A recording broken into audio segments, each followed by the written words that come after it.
Hi, and welcome to ThreatTraq Essentials, where we take a look at some everyday cybersecurity lessons that we can learn from this week's ThreatTraq stories. I'm here with Ganesh Kasina, who is on the show this week. Welcome, Ganesh.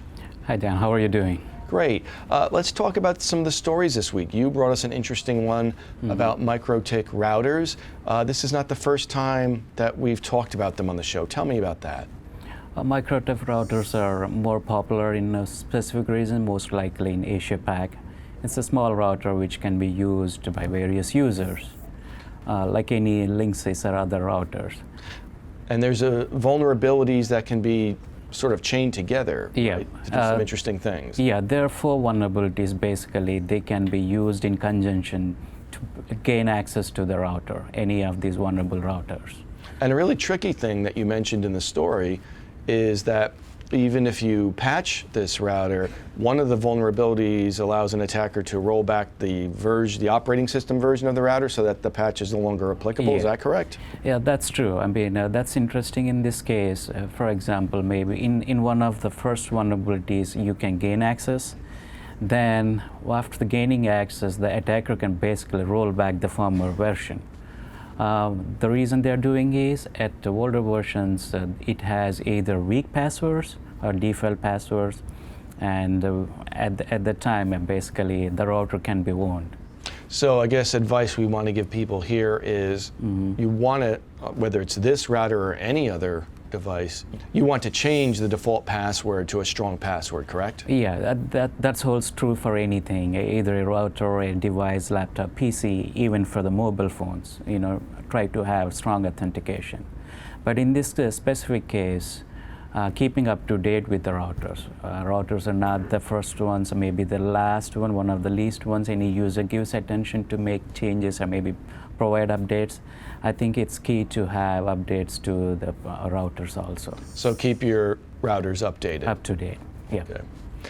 Next, Jaime Blasco from Alien Vault told us about some updates to the MITRE framework. Tell us, what is the MITRE framework? It's a framework, I think, giving like what kind of vulnerabilities are there, you know, what kind of exploitation techniques are there, how to look for them, how to harden the systems. In this case, Jaime was talking about with respect to the cloud environment. I mean, there are some frameworks in Linux world and the Windows world, but this is more towards getting towards the cloud, I mean, which is a growing field now. And I believe this is the right step in the right direction at this point of time. So this is a way that a framework that's been provided for security professionals like you to look for vulnerabilities and protect cloud-based systems? That's true. Basically, it could be any cloud-based system, either AWS, maybe Microsoft Azure, or any other cloud provider.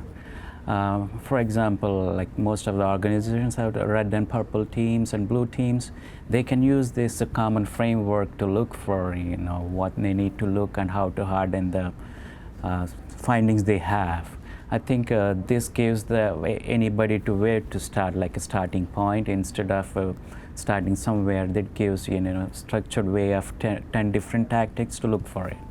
For those who aren't security professionals, what lesson can they take away from this story?